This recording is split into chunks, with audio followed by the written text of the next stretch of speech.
obviously, as we all are, such a huge fan of the original film, but this was so pleasantly refreshing.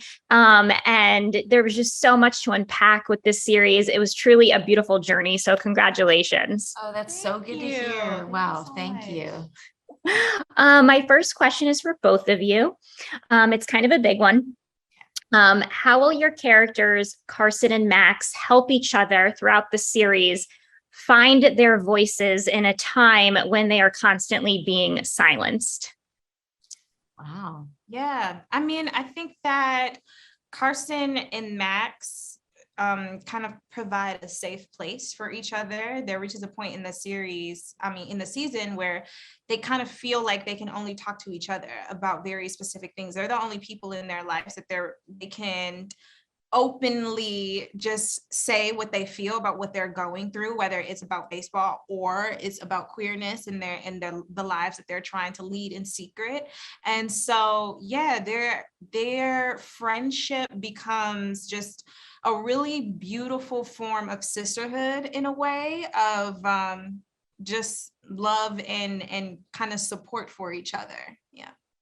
Yeah, I would say the same thing. It's just sort of this very unique friendship that grows out of both of them finding themselves. They're both like in the middle of really knowing knowing and owning their queerness, and also they're both incredible athletes. I think the pitcher catcher dynamic and relationship is so important to their friendship, because they're both going through things on the field and off the field, and that both of those, like, there's not another person that has what they come to the field together and talk about. Like they really like need that space. It's like become a very important space for both of them. And they're both, over the course of the season going to be exposed to a little bit bigger queer community, like more than I think either of them ever thought or knew about.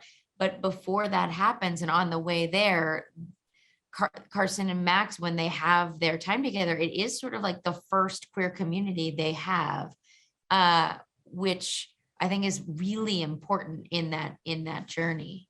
What did stepping into Greta's shoes or cleats teach you most about yourself? Hum. Oh, Greta is so cool. She's so cool.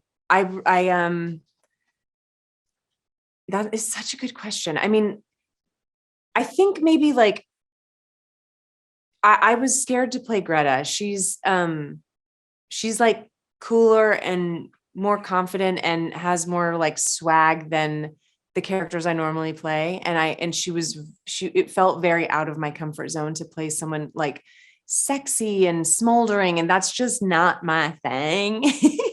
And so I think maybe, taking a role that scared me instead of a role that I sort of knew would feel comfortable and easy, maybe taught me that is rewarding, like doing something like, I do think that, it's been a couple years now since we started this process, and I have felt in my life other things where it feels like, okay, no, your new thing is to be scared and step into that and like go outside your comfort zone and know that it will ultimately be rewarding. So that is a great question. I hadn't really thought about it like that, but that is what it is. Let's talk a little bit about how this series will sort of shed light on, discrimination in women's sports, which still, unfortunately, is still happening today. What do you hope audiences walk away sort of learning about that? I mean, I think, what we're hoping to do is just portray a very authentic version of, history in the best way that we possibly can. And that includes celebrating all the things that the All-American League represented, while also being honest about how exclusionary they were when it came to Black women and other races that wanted to play baseball as well. And so I hope that audiences take away that all of those women that played in that league were amazing and definitely have stories to tell, but there were also a whole other slew of women that were trying to play baseball at that time period. And that's what our show is going to do, dive into everybody's story. Yeah, absolutely. I agree with that as well. And just, I think it's, the All-American Girls Professional Baseball League was the only time in history there was any women playing professional baseball, except for Tony, Connie, and Mamie, who are the three women who played in the Negro Leagues, whose Max is inspired by. And like, we do not have there's not a professional women's baseball team. Like, there was this like, that was like this window of time. And yeah, I hope that all the things Chanté said, but also I hope that that people watch and see the athleticism on the field that we're showing in the show. And some of that's us, some of that's a lot of people helping us. I'm like laughing at like, but like, that was a big part of it. It was really like, this is also a sports show, and showing women playing rough and incredibly well was really important to the story. One of my favorite quotes in the series is from Greta, when she says to Carson at tryouts, "Don't watch what everyone else is doing, watch yourself." Yeah.